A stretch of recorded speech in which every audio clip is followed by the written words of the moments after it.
Et j'ai le très grand plaisir de vous présenter celui qu'on ne présente plus, Cédric Philibert, qui est membre du conseil d'administration, du conseil scientifique de Zénon, qui a plein d'autres casquettes, et qui est l'auteur, vous le savez, de plusieurs livres, et les deux derniers, Éolienne, pourquoi tant de haine, et puis un autre livre consacré aux véhicules électriques. Et peut-être, Cédric, a-t-il eu un regret pour le titre de celui-là, et c'est sans doute la raison pour laquelle il a décidé d'intituler sa keynote qu'il va vous présenter à l'instant, l'électrochoc.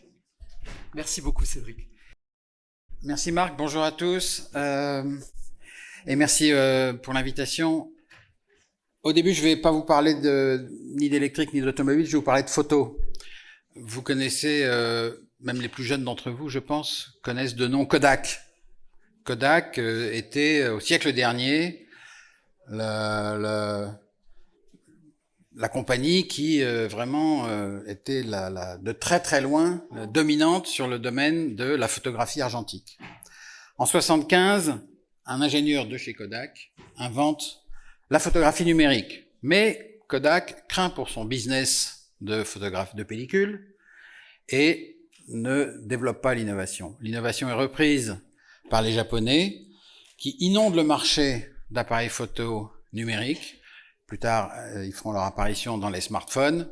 Et en 2012, Kodak dépose son bilan, laissant sur le carreau quelques dizaines de milliers d'employés dans le monde entier. C'est ce qui guette évidemment l'industrie automobile européenne devant l'électrification de l'automobile, parce qu'elle fait les choses à moitié jusqu'à présent. Mais comme c'est le thème de la table ronde suivante, je ne vais pas préempter cette table ronde et je vais essayer de vous donner un cadre un peu plus général et parler maintenant d'électricité. Et pour ça, je vais commencer par vous situer un peu ce qui est en train de se passer dans le monde aujourd'hui, parce que vous entendez partout dire que la transition énergétique, finalement, ça marche pas, que ça n'avance pas, que les émissions de CO2 continuent d'augmenter, que la transition est impossible. C'est intéressant de regarder ce qui se passe en ce moment avec le solaire, parce que vous avez ici, non pas la courbe du solaire cumulé, vous avez la courbe des installations faites chaque année. Et ces installations faites chaque année, ça veut dire que en 2005, on a mis 1 an pour installer dans le monde 1000 mégawatts, l'équivalent en puissance d'une centrale nucléaire, pas en production électrique, mais peu importe. Ça a pris 1 an pour mettre ces 1000 mégawatts dans le monde entier en 2005. En 2010, on a fait ça tous les mois. En 2015, on a fait ça toutes les semaines. Et puis l'an dernier, on a fait ça, ou en fait un peu plus, tous les jours. Donc on a un développement absolument explosif du photovoltaïque aujourd'hui. Et ce qu'on laisse imaginer en fonction des politiques actuelles, pas en fonction de ce qu'on pourrait faire en plus, si on prenait des politiques plus ambitieuses et plus sévères, en fonction des politiques actuelles, même pas des promesses faites par les différents pays à Paris ou dans les COP successives. Non, juste les politiques qui sont vraiment en place. Le solaire PV et l'éolien vont dépasser successivement l'hydroélectricité, le gaz naturel et le charbon dans la production d'électricité d'ici 2035. Et en fait, on est déjà au point de croisement, on est déjà au-dessus du nucléaire évidemment, on est maintenant au-dessus de l'hydraulique et on va être rapidement au-dessus des fossiles un par un. L'éolien suit derrière. La COP, vous entendez chaque jour dire les COP, mais ça sert à rien. Évidemment, la COP de Bakou, c'est peut-être pas la meilleure. On verra. Il y a encore une semaine, mais effectivement, on peut être on peut douter de ce qu'elle va produire. Mais la COP de Paris, elle a produit des résultats. Si je prends la trajectoire des émissions de CO2 avant Paris, et puis la trajectoire réelle, ça grimpe encore, oui, ça grimpe, ça devrait réduire. Ça grimpe encore, mais ça grimpe quand même beaucoup moins vite qu'avant. Pourquoi ? Parce qu'on a introduit entre la production fossile et puis ce qui serait passé si on n'avait rien fait. On a introduit le solaire, on a introduit le vent, on a introduit les véhicules électriques, on a introduit des économies d'énergie. Et donc, on est sur un prochain pic des émissions fossiles qui est à portée maintenant de la main. On augmente les émissions de 1% par an, alors qu'on a une croissance économique mondiale qui se poursuit à 3 ou 4% par an. Donc il y a bien un découplage qui se fait. Alors pourquoi ça se fait? Parce que, en même temps que ça se fait, on a un effondrement des coûts des alternatives aux énergies fossiles. On le voit ici, le photovoltaïque, c'était l'énergie électrique la plus chère, c'est maintenant l'énergie électrique la moins chère dans la plupart des pays du monde. L'éolien, pareil, divisé par 3, bon, le photovoltaïque divisé par 10. Dans le même temps, les batteries, le coût des batteries se sont effondrés. C'est pour ça qu'on peut avoir des véhicules électriques. On a une révolution technologique phénoménale avec le lithium-ion. Du coup, aujourd'hui, ce sont vraiment ces énergies qui apportent les plus grands potentiels de réduction d'émissions. Si vous prenez 30 ans de rapport du GIEC, vous apercevez que sur les rapports du groupe 1, qui étudie la science, au fond, il n'y a pas eu tellement de changements. Il y a beaucoup plus de certitudes, il y a beaucoup plus de démonstrations que le changement climatique est bien là. Il y a beaucoup plus de connaissances scientifiques, mais les conclusions sont les mêmes. On va doubler le CO2, et quand on aura doublé le CO2, on aura une augmentation de température entre 2 et 5 degrés. On n'a pas beaucoup amélioré cette précision. Voilà. Tout ça, on le savait déjà. En fait, on le savait depuis la fin du 19e siècle, en réalité, depuis Svante Arrhenius en 1896. Donc, on a amélioré la certitude, mais on n'a pas tellement amélioré la précision. En revanche, dans les rapports du groupe 3, celui qui étudie les solutions d'atténuation, il y a un grand changement, parce que dans les premiers rapports, on liste toutes les solutions possibles. Il y a les renouvelables, il y a les économies d'énergie, il y a la sobriété, il y a le nucléaire, il y a la capture et le stockage du carbone. Tout ça arrive de façon non hiérarchisée. On ne sait pas ce qui va marcher. Aujourd'hui, vous avez un groupe 3 qui vous dit non, à court terme, voilà les potentiels. Dans la production d'énergie, les potentiels, c'est d'abord le solaire, ensuite c'est l'éolien, ensuite c'est la réduction des fuites de méthane, ensuite la bioélectricité, la géothermie, l'hydroélectricité, et tout en bas, le nucléaire et le capture et stockage du carbone.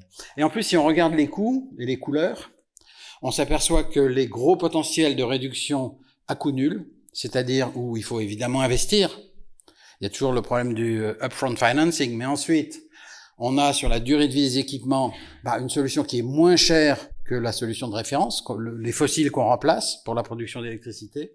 Eh bien, on a des gros potentiels à coût nul pour le solaire et l'éolien. Alors, je vous montre rapidement la vision net zéro de l'AIE. C'est les fossiles qui disparaissent pratiquement de la production d'électricité en 2040. C'est l'hydraulique et le nucléaire qui augmentent, qui gardent leur part. C'est l'électricité en général qui s'envole parce que la part de l'électricité dans la demande finale d'énergie bondit de 20% à 50%. Elle fournit la moitié de notre énergie finale. Et surtout, les 2/3 de cette énergie sont fournis par le solaire et l'éolien. Pourquoi? Entre autres parce que l'électricité est beaucoup plus efficace que les fossiles. Dans les transports, on évite des pertes thermiques considérables dues au phénomène de Carnot. Dans la production d'électricité, si on a directement de l'hydroélectricité, de l'éolien, du photovoltaïque, on évite aussi des pertes considérables dans les centrales électriques. Et puis même dans la chaleur, là on peut se dire la chaleur elle est bien utilisée par les combustibles font directement de la chaleur, donc il n'y a pas des pertes considérables, il y a des petites pertes à la cheminée, c'est pas grand chose.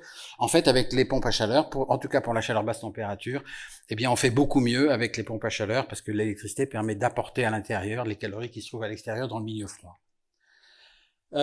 Du coup, tous les pays dessinent des transitions énergétiques à peu près de la même façon. On le voit ici avec la France. D'ici à 2050, on réduit de 40% la demande d'énergie finale. Et c'est dû, d'une part, à des économies d'énergie, d'autre part, à l'électrification. L'électricité passe de 25 à 55% de la consommation d'énergie finale. Les fossiles quasi disparaissent, il y a un peu plus d'énergie renouvelable hors électricité, un peu de gaz décarboné. Maintenant, on regarde en Europe. Alors, cette slide, je l'ai laissée en anglais parce que elle a été présentée par EDF à Bruxelles et elle est malheureusement passée très inaperçue dans notre pays. Et je me retrouve réduit à faire la communication d'EDF, ce qui est quand même une fin de carrière assez curieuse. Alors, c'est assez intéressant, c'est pour 15 pays d'Europe. C'est pas l'Europe des 27, c'est 15 pays, y compris le Royaume-Uni. Moins 40% dans l'énergie finale.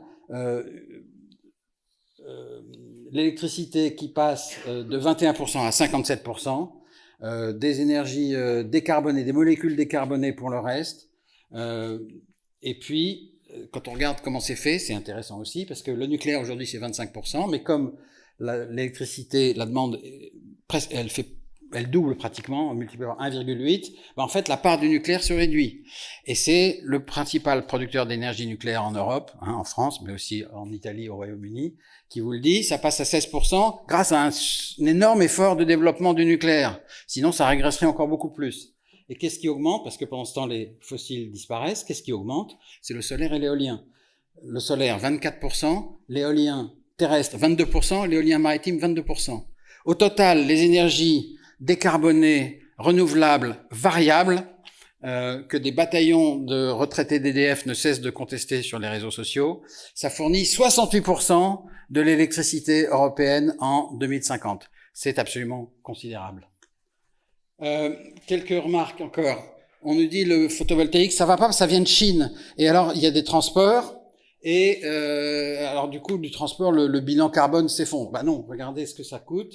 En réalité, on a un bateau de photovoltaïque, de panneaux qui arrive, il remplace 50 méthaniers ou 100 vraquiers chargés de charbon dans l'énergie qui va permettre de produire. Et évidemment, la dépendance ensuite n'est pas du tout de même nature. On nous dit aussi l'extraction minière va augmenter à cause des métaux. Alors oui, les métaux, ça va augmenter, surtout pour les voitures, mais et un peu pour la production d'électricité, mais globalement, elle va s'effondrer, l'extraction minière, parce que ce qu'on extrait aujourd'hui, c'est surtout du charbon. 7 milliards de tonnes de charbon, pour lesquelles on déplace 50 milliards de tonnes de roches.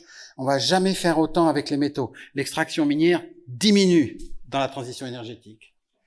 Qu'est-ce qu'on peut faire avec 1 hectare au sol? Parce que on nous a expliqué tout à l'heure qu'il nous fallait, pour garder les industries en France, il fallait de l'énergie pas cher. Pour avoir de l'énergie pas chère, il faut mettre du photovoltaïque au sol et pas ailleurs, parce que sur les toits c'est très bien pour alimenter les maisons, mais pour alimenter les usines ça va pas le faire, ça coûte 3 fois à 4 fois plus cher.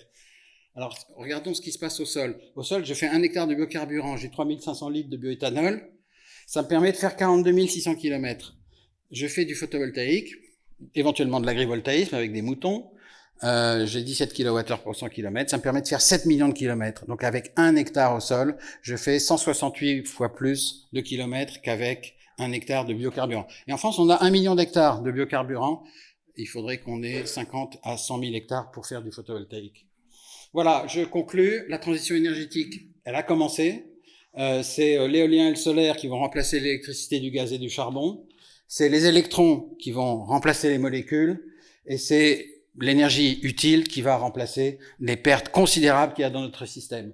Ça ne devrait pas nous étonner, on a déjà eu des scénarios en X comme ça, où on a très rapidement le monde ancien qui s'effondre et le monde nouveau qui arrive. C'est l'acier qui remplace la fonte, c'est le bateau à vapeur qui remplace le bateau à voile, c'est les voitures qui remplacent les chevaux, c'est l'électricité qui remplace le gaz pour l'éclairage, c'est la force, l'électricité qui remplace la vapeur pour la force industrielle, c'est le gaz qui remplace le charbon pour la chaleur.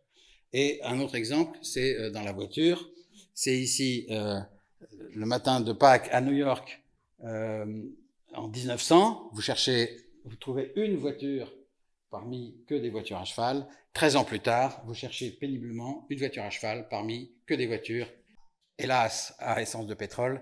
Eh ben, on va faire pareil pour l'électricité. Merci.